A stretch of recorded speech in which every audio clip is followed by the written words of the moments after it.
pod bay doors.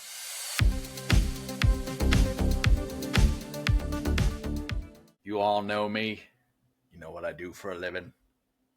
Well, today I'm introducing the Cinematic Traveler, a movie podcast YouTube channel hosted by some college boy with city hands and counting money his whole life. Well, I work for a living.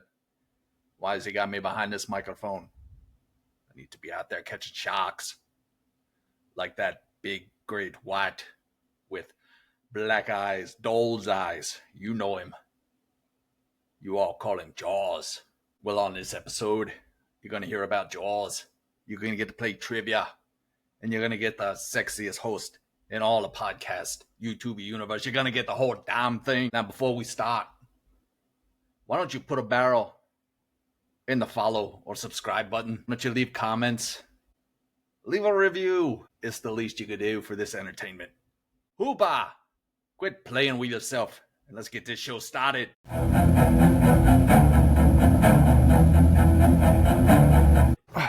That's right. It's me, Chris, the Cinematic Traveler. And we are here to talk about the 50th anniversary of one of the most influential, biggest, most important films in cinematic history.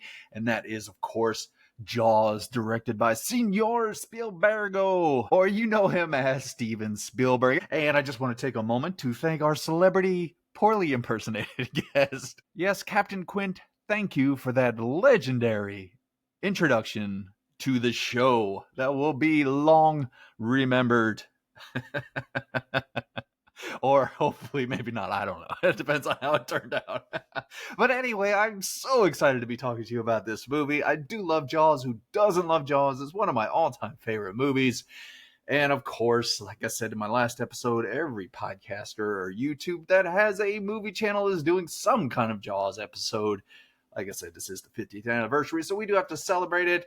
I thought I would do something a little bit different than what I normally do. And for my regular viewers, if you do watch this show, you'll notice I am decked out for the occasion. But in this episode, I am going to tell you the 10 things that make Jaws great. And if you are a normal listener or viewer, you know I like to do my trivia contest. Well, this one's going to be a little different. There is going to be trivia throughout this episode. And much like that pesky great white shark, you never know when it's going to appear, so you'll have to listen for the warning signs. And you can play along. I'll give you a shout out in the next episode for whoever gets some right. I'll give you one, even if you just get one right. I don't care, because we're just here to have fun and talk about a great movie. But none of these are going to count towards our contest, so you regular viewers and listeners, you have been warned. So, of course, Jaws came out in 1975. As I mentioned, directed by Steven Spielberg, based on the novel Jaws, written by Peter Benchley. So, without being too transparent, I will say I did not see the original release of Jaws in the movie theaters. I was too young. Oh no. But if you are of a certain age, close to mine, before VCRs became such a force in home entertainment, you know that a lot of movies either stayed in movie theaters for a very long time or they would be re-released. And I do seem to remember watching Jaws in the movie theater as a kid. I probably would say it was probably a re-release before Jaws 2 came out. They liked to do that back in the day. They used to do that with Star Wars. I know before Empire Strikes Back, they would release Star Wars and all that. So I have seen it in movie. I've seen it in movie theater since, and I'm sure it'll be playing again, and I will go see it again because it is one of the greatest movies of all time. So come with me now and journey to Amity Island in the summer of 1975 as poor young Chrissy takes that naked nighttime plunge and starts this whole epic adventure off. So let's talk about the 10 things that make Jaws great. Here's to swimming with bow-legged women. So before I start, I will tell you these are in no particular order. I'll try to group some of them together. I'm not going to go into any great detail with some of these. This is just kind of a fun episode to celebrate the movie. But pay attention, because that trivia is out there lurking in the deep waters. So the first thing that makes Jaws great is that, well, let's just put it in historic perspective. This is the first blockbuster They called it that because back in the day, you couldn't go on your phone and you couldn't just pick a seat. You had to stand in line for the movie tickets. So they would stand in lines that were so long they would wrap around the block. And that's became the term blockbuster. Plus, it was released in the summer and it made so much money. In fact, at the time, it became the highest grossing film of all time until a few years later in 1977, when a certain little independent sci-fi film took that over. But we'll talk about that film some other time. But at that moment, it was king of the box office. And it got studio executives to start thinking, perhaps we should make big epic films and release them in the summertime when everybody is off school and there's lots of vacation and they can go sit in a nice movie theater when it's 110,000 degrees. Now, some out there may deride this film because it did invent the summer blockbuster, and movies, they will say, were on a downward slide after that. I disagree, but I grew up in mostly the 80s, so I was partial to the big summer event films, and there's no other movie that we can thank for that than other than Jaws. So that is the first thing that makes Jaws great. Now, the second thing that makes Jaws so did you hear that? Shark! The shark! Oh my god, no! It's time! It's time for that trivia monster! So this is your first opportunity to get a question right. Some of these are easy, some of them will be very challenging. I will tell you where I got these at the end of the show here, but there's multiple choice, but I'm not going to give you the multiple choice. You're going to have to work for it. So our first trivia question of the show is, which word does Ellen Brody tell her husband he's not pronouncing correctly? Which word does Ellen Brody tell her husband that he is not pronouncing correctly? Oh, that's kind of easy. I think that's a pretty easy one. All right. Where were we before that trivia fin popped out of the water? Oh, that's right. We are moving into the next thing, or the second thing, however you want to put it, that makes Jaws great. And since we're talking about things this movie launched, let's talk about whose career it launched. And that, of course, is Steven Spielberg, Senor Spielbergo, for all of you Simpson fans out there. This was only his third film that he directed, and it catapulted him up into the upper echelon of Hollywood directors, plus everything that came after it that we'll get to in a second. But he literally came out of nowhere.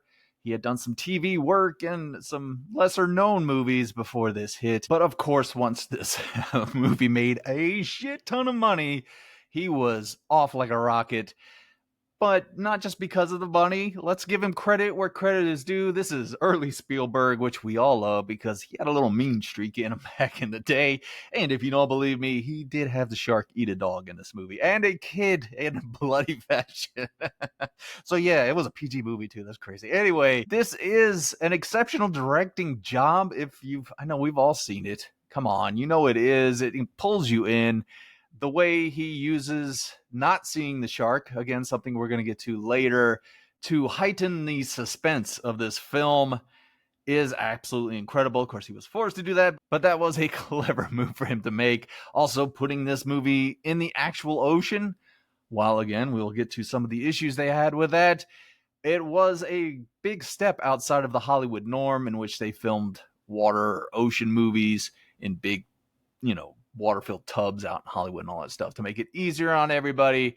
I don't know if he could go back in time, if he would do the same thing, but it did lend an authenticity to this film, as well as filming in Martha's Vineyard up in Massachusetts. That's my really bad New England accent, and making this feel like such an American movie at the same time. So this is centered around July 4th.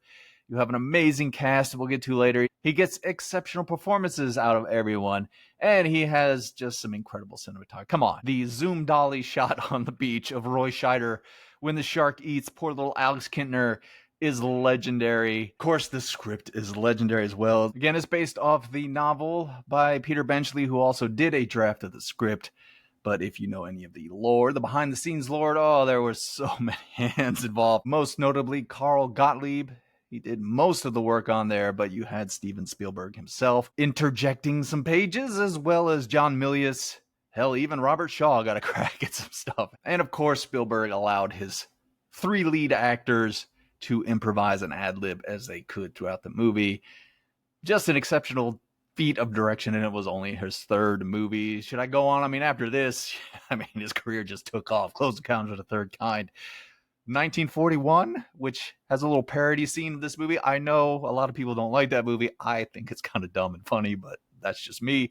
And then you get into E.T. and Raiders of the Lost Ark and Jurassic Park. Oh, I mean, how many epic movies have you watched that were directed by Steven Spielberg? That's why people of my generation, we flock to his movies no matter what he puts out. So, and again, just one of the great things that came out of Jaws. And since we are talking about the direction and the things that Steven Spielberg had to do because of the issues they had behind the scenes, I'm going to bring up one here that I really like. And I know this one's going to be a bit silly. This one is those damn barrels. Those barrels in the water were genius. They're scary as hell. Every time they pop up, you just are on the edge of your seat because you know what's coming. And just using those and figuring out a way to reveal the shark when they really couldn't. It was a stroke of brilliance. I actually have from, I think it's the Daily Jaws show. They have a store and they sell all kind of versions of that barrel. I got a keychain with one of those barrels on it. Every time I see those barrels pop out of that water, even as many times as I've seen the movie, I'm on the edge of my seat because, wait, what? Shark! Oh no! It's another trivia. He came out of nowhere. Another trivia attack. You just never know where that creature's going to pop up at. All right, this one is really easy, especially if you are watching this show currently. So, what does Chief Brody tell Hendrix to paint on the signs that he wants to be put out on the Amity Island beach? What does Chief Brody tell Hendrix to paint on the signs that he wants posted on the Amity Island beaches? It's very easy. It's very easy. Okay, so where was I? Jesus H. Christ. Oh, that's right. I was talking about the barrels. I know it's a silly one. It's not going to take me long on that one. I just love those barrels. I just love them. It's just an ingenious way to show that shark's around. So let's go ahead and talk about the next great thing about Jaws. I think this is number 4. Let's go with, this is a great introduction to horror. As I mentioned, this is rated PG. So many a child was traumatized after the first fucking 5 minutes of that movie. I can tell you I lived in Florida for most of my childhood, and that movie is always in the back of your head. But this is an excellent gateway into horror, to become a horror fan, because it's not too graphic. It is scary. It does keep you on the edge of your seat, but it also has a great mix of comedy and adventure and stuff like that. So I will say, uh-oh, not again. Oh, here we go. Here we go. Shark! The shark! And I know these are coming fast and furious. That's how things like great white sharks and trivia about movies about great white sharks come at you. You won't know until it's there. With this one, when Quint tells everyone at the town meeting that he will catch and kill the shark for $10,000, what does he say they'll get for that price? Again, when Quint tells everyone at the town meeting that he will catch and kill the shark for $10,000, what does he say they'll get for that price? Nothing too crazy difficult, I don't think, at the moment. Where was... Oh, yeah. I'm going to say that a lot throughout this show. But, yeah, this is an excellent gateway. If you can get through Jaws and you like that excitement and you like the horror element of it, especially if you're young or new to horror movies, it'll kind of give you that itch that you want to scratch with the next big horror movie, which probably would be like Halloween or Friday the 13th or, something like that, to where you're just delving deeper into the wonderful, wonderful world of horror. Plus, as I mentioned earlier, this is one of Spielberg's earlier films, and as I mentioned, he had a little mean streak back in the day. He was not afraid to go for the throat when he needed to. We all remember this scene where you were on the edge of your seat because Hoopa goes for that night dive at Ben Gardner's boat, and that head pops out.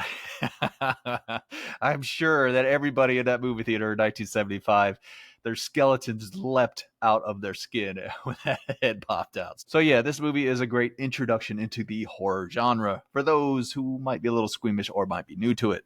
or too young? Can you be too young to like horror movies? Okay, so we're moving into, I believe this is number 5 on our list. Again, these aren't in any particular order. I did try to group them together a little bit, but I'm going to go with the cast. I mentioned that with Spielberg and his direction and what he got out of this cast, but this is an incredible cast. One of them I'm going to talk about a lot because he's one of my favorite characters in any film, in the history of any film that I have ever seen, probably ever. Let's just say ever. But we'll start with Roy Scheider as, of course, our hero of the story, Chief Martin Brody, who has just moved to Amity Island from New York, and he's trying to get used to the simple life, as it were. He's used to a lot of chaos and stuff, so that's why he moved his family to Amity Island for a little peace. And then all of a sudden, here comes this great white shark that he has no ability to deal with. He has no idea how to deal with it. Also, he has a phobia of the water. He doesn't like to swim. And as Hooper says to him, it doesn't make sense for a man who is afraid of water to live on an island, to which Brody responds, "It's only an island when you look at it from the water." But yeah, Chief Brody, he's your everyman. Roy Scheider, especially 70s, 80s Roy Scheider, he played the everyman very well. Of course, he was in The French Connection, Sorcerer, Blue Thunder, all kind of stuff back in the day. Great actor. And he makes this role iconic, of course. He's got that sense of humor, but he's also very scared of what's out there in the water, much less the water. But yeah, he's scared of that shark. And if you see the chief of police scared of something as an audience member, you are naturally scared of that as well. When Spielberg became attached to Jaws, I think Roy Scheider ran into Spielberg at a party, and he knew of the movie and wanted to be in it. And he started asking Spielberg who he was casting, and Spielberg said, well, they just started. And he asked if there was anyone he recommended, and Roy said, yes, me.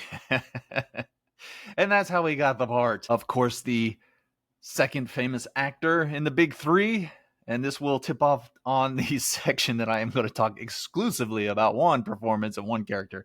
But this one is Hooper, played by Richard Dreyfuss. And we will ignore the fact that he is a crazy old man, but he was a very popular actor throughout the 70s, 80s, early into the 90s. He's an Oscar winner. And for the longest time, like I said, through the 70s and 80s, if you saw his name on a film, you were interested to see it. You knew you were going to get a good performance. Of course, he follows this film up with another Spielberg film, Close Encounters of the Third Kind, where he gets to play the everyman. Here he plays the educated college boy who's been counting money all his life.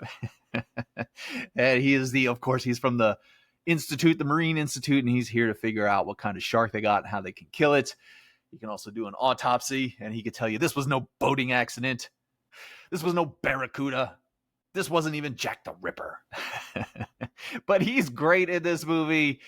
He's actually a departure from the character in the novel. The character in the novel is more of a tall, studly surfer dude kind of guy with blonde hair and stuff like that. And Dreyfuss is none of those things.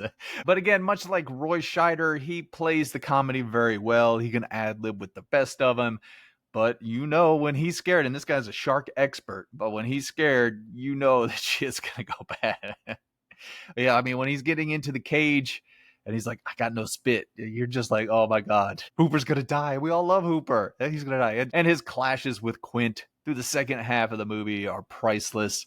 I mean, that's cinema gold, just the way they went back and forth at each other. But they learned to have a respect with each other from the famous scar sharing scene. Show me the way to go home. But yes, Richard Dreyfuss does give an excellent performance. Interesting little tidbit, but after the movie was made and they were going on their promotional tours, Richard Dreyfuss said that he did not like his performance. And I think he told one of the interviewers not to blame Steven Spielberg when this movie fails. This is all on the studio because they put so much pressure on him and all that. And then turn around and the movie was a huge success. So that shows what these actors know. I don't know why you all listen to them like you do. They don't know anything. And if you just keep moving down the cast, I think everybody in this movie gives an amazing performance. You've got Lorraine Gary as Martin Brody's wife, Ellen, who always seems to have his back throughout the film. She worries about him, but she's no pushover herself. And she is very important to the film because she is the connection to that family life, that normal life that Chief Brody and her were searching for on Amity Island, and that's what keeps him connected to the reasons he's out here chasing after that shark and risking his life. And then I guess we'll wrap it up with Murray Hamilton as Mayor Vaughn, who, bless his heart, he is a bit Weasley, but he's just trying to keep the city open because they make all of their money during the summer when all the tourists show up, especially around the 4th of July. So that seems to be the most important thing to him, and he doesn't really believe that... Wait, what? Shark! Oh, here it comes again. The trivia shark. I swear to you, I have not even been putting chum in the water. He just knows where we are as we go through this journey into Jaws. This one might be a little bit of a challenge for some of you out there. Which type of shark is caught by the fishermen who believe they have caught the killer shark? Again, which type of shark is caught by the fishermen who believe they have caught the killer shark? I can give you a hint. One of the fishermen, when he's told what kind of shark it is, goes, "A what?" But yeah, Murray Hamilton, I always feel bad for his character because, like I said, he's not really evil. He's just putting money ahead of everybody else until it's too late, until I think his son almost gets eaten by the shark in the pond, or at least is in the water with the shark in the pond, and then he has to react. Plus, he has to wear those god-awful suits. Although I will say, the one sports jacket with the little anchors on it, that's kind of groovy. I think I could pull that one off. But yes, he is a character that you don't really hate, but you kind of do, but you kind of understand him. So I think Murray Hamilton adds a little more to him than just, mustache twirling villain. He's a very sympathetic character by the end. So let's talk about the next thing or person that makes Jaws great. And I gave him his own section because, as I've mentioned, I think he's one of the best characters in all of cinema. That, of course, is Quint, played by the legendary Robert Shaw. I mean, how much can you add to what's already been said about Quint? Just amazing. From that introduction where he drags his fingernails down the chalkboard and he gives that speech about it's going to cost you. You can either pay now or be on welfare in the winter. He's just so great.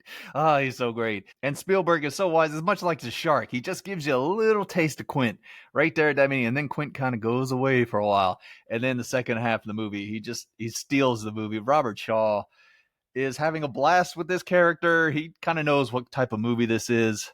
I will say there is some alcohol involved in his performance from time to time. But, just him bickering with Hooper. Hooper, quit playing with yourself, Hooper. Or one of my favorites, Cage goes in the water. You go in the water. Sharks in the water.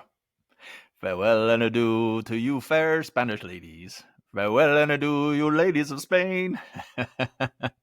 I just love the way he is constantly antagonizing Hooper. And he's trying to help Brody. He tries to take him under his wing the best way that Quint can possibly do that. But once he sort of gets in his Captain Ahab mode, he isn't listening to anybody. He's going to kill that damn shark. Unfortunately for him, the shark at least wins the battle with Quint. But Robert Shaw is great. Like I said, he's having a great time. He brings so much life. He's so over the top. He's so funny and he's so menacing and he's just so damn determined to kill that shark.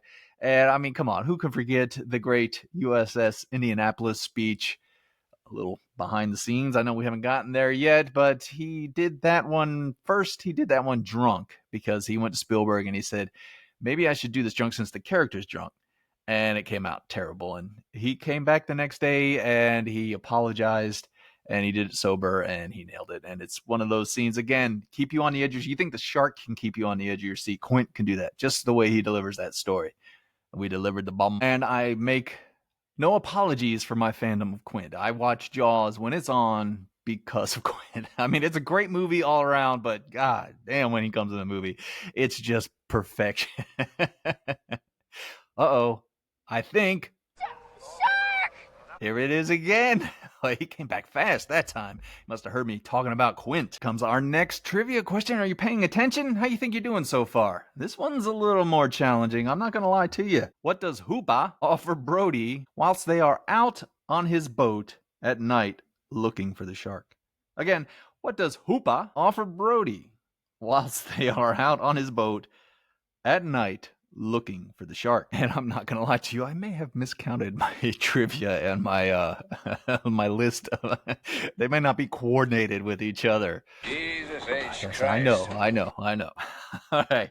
So, I mean, what else do I have to say about Quint and Robert Shaw? I mean, it's an amazing performance. You love it. I love it. Everybody loves it. That's the man in this movie. He is the man. When that shark kills him, oh, it breaks my heart every time. You know, I still watch that movie and I'm like, please, Quint, roll the other way. Get off the boat. Do something. And for, I don't even know what number we're on now, but the next great thing about Jaws, and that is, since we're talking about Quint's death, that would be the kills. As I mentioned earlier, Spielberg, he does have a mean little streak in his early career. And you get some pretty nasty kills in this movie, not particularly gory. Although when we get to the behind the scenes stuff, there were some changes that were made. But they are not pulling any punches with who they kill with this damn shark. And it starts off, of course, with Chrissy, this beautiful young lady who jumps into the water butt naked, much to many a young man's delight. However, why she goes out into the ocean in the middle of the night, I will never know. On a brief aside, as I mentioned, I grew up in Florida. My dad took me and we learned how to scuba dive. And one of the classes, you had to go out and do a night dive to get certified for like some advanced thing or whatever. I will tell you, being out in the ocean in scuba gear at night is one of the scariest things that I have ever gone through in my life, and I will never, ever do it again. So I don't know why she's going out there for fun, but she paid the price for it at one of the most brutally unseen kills in cinematic history. I mean, you don't ever see that shark eat any part of her body, but the way she just gets thrown around and thrashed around that water, and she hits the buoy, and she thinks she's safe, and then it drags her back the other way. Oh, just, I mean, you know what kind of movie you're in for at that point, and you know Spielberg's not fucking around. And of course, you get Alex Kintner, a child out on his raft who meets his demise because his mother just couldn't say no. His extremely elderly mother. There's a whole story behind that mother and child that I need to know about at some point. But yeah, if she'd have just told him no, he'd be alive. So really, it's her fault. Or maybe it's Alex. Maybe he's just such a spoiled little brat. She just couldn't say no. She didn't want to put up with his shit. But no, I mean, when you have a kid getting killed in a movie, oh yeah. And it's, I don't want to say it's graphic, but it's got some blood spraying out, and the way it's shot where that shark kind of rolls over when it bites into him, it's just brilliant, and it makes you terrified of that water. And when that camera goes under the water and you see that shark POV, you know something bad's going to happen. And then you get the one where Michael Brody is out in the pond where his dad thinks it's safe with his buddies, and they're sailing in their little boat. And I think he's a lifeguard maybe or something. He comes out to kind of help them because I think they're stuck with something, a knot or something. So he's rowing over there to help them when the shark attacks. And again, and Spielberg, I miss that Spielberg. I miss that mean little shit. But way he films that where the guy like comes out of the water and he grabs on his boat, and you see from the above view the shark coming up, and it takes him under, and then you just have that one severed leg falling to the bottom of the ocean. It's just fucking nasty. Oh my God, just a great kill. After that, you don't really get much more, I don't think, right? They killed that, and then the last kill of the movie from the shark is Quint, which is brutal. It's sort of apropos for what they're doing there with the whole Moby Dick theme with him, the Captain Ahab. He's going to get his white whale. Well, this is a great white shark, but yeah, he had to meet his demise that way. But as I mentioned earlier, it always breaks my heart. I could have just done a Quint movie. And speaking of kills, what's going on? Shark! It's the trivia shark again. I should have called it that from the beginning of the episode, but I'm not going to go back and re-record this thing, so just play along. You get what you pay for, might I remind you. All right, so our next trivia question. How do y'all, again, I hope y'all are doing well. Hope you're keeping up, or if you're just answering a couple of them, let me know. Have some fun. Jesus Christ, that's what Jaws is. It's just fun. All right, when Mayor Vaughn taunts Hoopa about proving the size of the great white shark in their waters, which publication does he say Hoopa wants to get his name in? Again, that's a little long-winded. Let's try it again. When Mayor Vaughn taunts Hoopa about proving the size of the great white shark in their waters, which publication That would be a magazine for you youngsters out there. Does he say Hoopa wants to get his name in? Yeah, that one could be a little bit challenging for some of you out there as well. And feel free to cheat. It's okay. I don't mind at all. That's what the internet was made for. You can ask Chat GPT or whatever the hell it is. All right. So let's move into, I think this is number 9 on our list of the 10 things that make Jaws great. It's so sad that I not keep up with the numbers on all of these. I told you get what you pay for. So let's go ahead and talk about the thing that makes Jaws so fascinating to me as a fan of movies, film making of, and all that fun stuff. And that is the behind the scenes making of Jaws and all that went with it. I will tell you, if for some reason you were in an alternate universe and you had never seen Jaws or didn't know what it had become, the cultural phenomenon that it has become, if I had just told you about the making of the movie and everything that went into it, you would be standing there in front of me going, oh yeah, that movie must have bombed horribly with all of that going against it. And while I'm not going to go into a deep dive on the making of Jaws, there is a great documentary. I believe it's called The Shark is Broken. I think it's on YouTube or it's on somewhere. You can find it. But if you're really interested to hear all the details about the making of this movie, it's absolutely incredible. I know they did a play. I actually went and saw a version of it here in Charleston called The Shark is Broken. And it focuses on the 3 main characters while they're waiting for the movie to be filming on and off set and all that stuff. But I swear, if somebody made a movie of the making of Jaws, I would be there day one, money in hand. Because as I mentioned, it's incredible how it even got made to begin with, that and then that it became what it was. I know I'm dragging things out here. Where should we start? The fact again that Spielberg wanted to shoot this on water, which everybody told him not to, because filming on the ocean is a challenge. And he found that out, especially at Martha's Vineyard, because he would have to deal with, I think there was an interview with Richard Dreyfuss where he talked about how they would be ready to film and they would have everything set up. And then all of a sudden there would be a sailboat in the distance that would come through. And nowadays they could just, use CGI and erase that. But then they had to wait. They had to wait the whole time for that damn thing to go out of frame before they could start filming again. Also, they were at the mercy of the sea. I think the Orca sank once and it almost ruined the camera systems. I think one of the cinematographers risked his life to save the film. That's dedication right there. So the conditions were never the same. 2 days in a row, you would have rain, you would have hot weather, you'd have sunny weather, it would get cold because the shoot took so long. It was supposed to take, I think, the movie was originally supposed to take 52 days to film, and that ballooned to 155 days. So they were in Martha's Vineyard for a very long time. Keep in mind that Richard Dreyfuss was a young, arrogant actor who was chasing after skirts, and Robert Shaw was an alcoholic. So I'm sure Martha Vineyard was quite the playground for those two characters. But yes, the shoot took longer. It went over budget. Most thought that this was going to be Spielberg's last film. Even he thought that.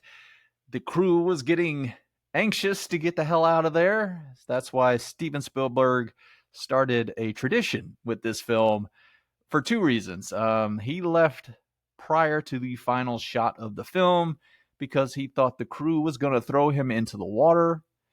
And obviously he didn't want to do that. And secondly, as he said in many interviews, he even to this day, he doesn't like to go into the ocean because he knows them sharks are out there waiting to get their revenge for Jaws.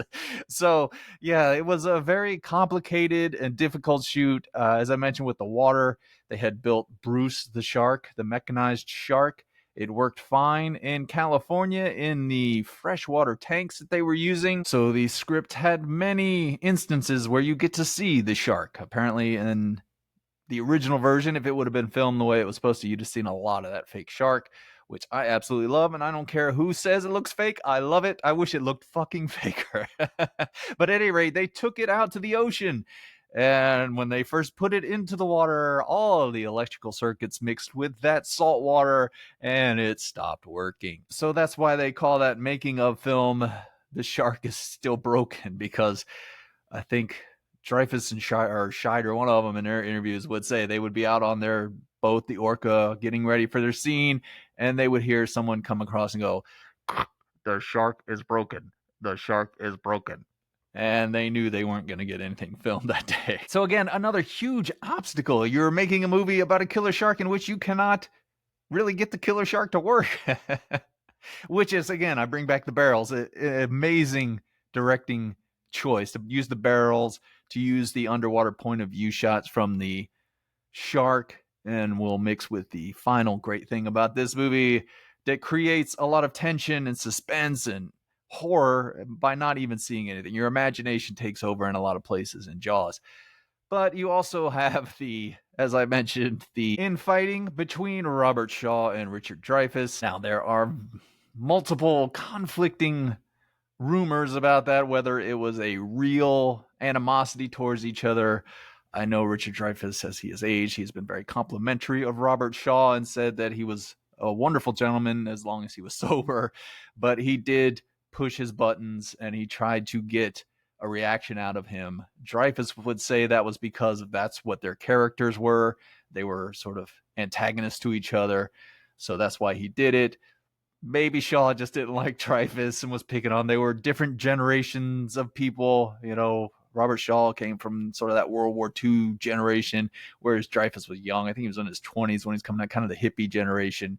So yeah, they were sort of at odds, and they were always having to deal with little fights between the two of them in order to keep things going. I think at one point, Robert Shaw, again, an alcoholic, and Richard Dreyfuss took one of his flasks or maybe a bottle of booze and just threw it overboard, and that did not end well for Richard Dreyfuss. And you also get the fact that the script was still being worked on as they were filming the movie. They would film during the day, and then Spielberg and Carl Gottlieb, and as I mentioned, other people would come in and they would tinker on the next few scenes and try to get them straightened out.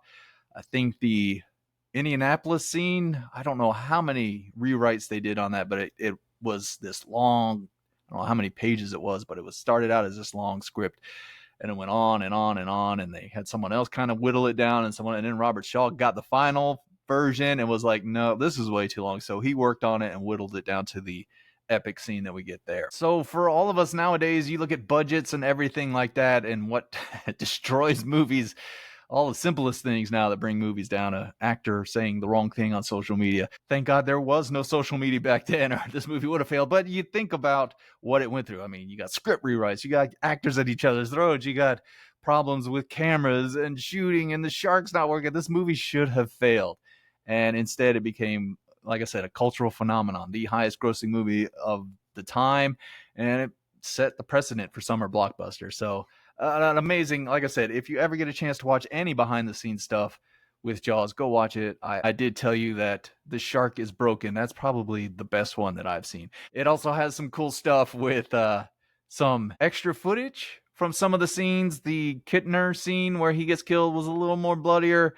And then they had this one. It was really good. God, it was so good. I wish they'd have kept it in, but I don't know. Should I give it away? Well, when the lifeguard in the pond, the shark grabs him, and the shark swims away and he goes right past Michael Brody. Well, originally they had the actor in the shark's mouth and he's like half dead, and he kind of pushes Michael Brody out of the way so he doesn't get ate. But it is really cool looking, so definitely go check all that stuff out. It's fun. Oh, I almost missed it. Shark! It's the Trivia Shark again. How are you doing, Trivia Shark? And I will say, yes, I have miscounted. But damn it, I'm going to do every fucking one of these questions. So for this question, when Hoopa speculates that the shark is a 20-footer, what does Quint correct the size to? Again, when Hoopa speculates that the size of the shark is a 20-footer, what does Quint correct the size to? We have reached the end of our list of the 10 things that make Jaws great. And this one, I mean, come on. You know what this one is. If you haven't guessed this one yet, then you don't know Jaws. But of course, one of the greatest things about Jaws is the music by legendary composer John Williams, frequent collaborator of Steven Spielberg, multiple Oscar winner, who gives us one of the most basic and simple two-note rhythms that will scare the shit out of you, especially if you're in any kind of, I don't know, the ocean, a lake, a swimming pool. If you're in your bathtub and I started playing dun dun dun You're probably going to jump out of your bathtub for fear that shark is going to pop out. But yes, it's legendary. And actually, Spielberg wasn't sure about the score until he heard it played with the movie. And then he was convinced, yes, John Williams, you are a genius, and I will have you be the composer for most, if not all, of my movies. But yeah, it's a simple score. Again, it scares the hell out of you. But the rest of the score is amazing as well. There are references to characters in the music. You get the Spanish lady song anytime Quint's out there. Everybody's got a little different tune for them. And then I like how it changes from the beginning of the movie, which is a solid horror movie. That's why you get the dun dun. And that's what keeps you on edge, to when we get out to the open sea where it's more of an adventure film. You can tell where the music really picks up to become an adventure film type movie where it's more grandiose, it's a little louder, there's more orchestra around. Again, it's got character themes in it, so you kind of get drawn in that way, as John Williams is known to do. What a brilliant, brilliant man. It's going to be a sad, sad day when he passes away. But yeah, he has left an amazing mark on cinema, and he is, I don't know, is he the reason that Jaws is so scary? He might be. It's neck and neck with him and Spielberg, because if you don't have dun dun, I don't know if that movie works the same. So what a brilliant decision to make. And yeah, of course the music is something that makes Jaws great. Hell, John Williams' music makes just about every movie great. Speaking of great, I think I see a great white shark. Is it? Shark! No, it's the trivia shark. He has snuck up on us again. All right, are you ready? I'm ready. Here we go. Play along with me, everybody. We're all in this together at this point. This feels like we're out on the ocean in a drifting, sinking boat here. All right, during Quint's Indianapolis speech, how does he describe the eyes of a shark? Again, you better get this one. During Quint's Indianapolis speech, how does he describe the eyes of a shark? All right, so unfortunately, we have reached the end of our journey through the greatest things about Jaws. How do you feel about this list? Do you agree with them? Disagree? Are there some that I didn't put on there that you would like to add? Please let me know in the comments. You can get in touch with me on social media at Cinematic Traveler Pod on Instagram. That's probably the best way to do it. I have an email address, thecinematictravelerpod@gmail.com. And again, like I said, the comments and everything. And wait, oh my God, it's back again. Shark! The shark! Here is a final bonus question, but not really, because there's one more, because the host of the show is an idiot. All right. What does Brody say as he shoots the air tank in the shark's mouth? Come on, you know this one.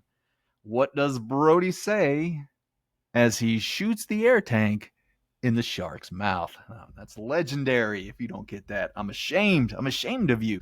Whew. Oh, man, I am glad that we got that trivia shark out of the way, because it's very rare that they will come back so quickly. Oh, no! Shark! The shark! That's right. This is it. This is the final bonus question. Oh, man, how did I mess that up? Okay, this is the final one. I promise. I swear this is the last one. Are you ready? This is easy and challenging all at once. And it's a simple question. What is the very last line of the movie? Again, what is the very last line of the movie? And that is the very last trivia question of this episode. I do want to thank Killian H. Gore. I know he doesn't know this, but I am using his book. I got this on Amazon. It's the Unauthorized Jaws Quiz book.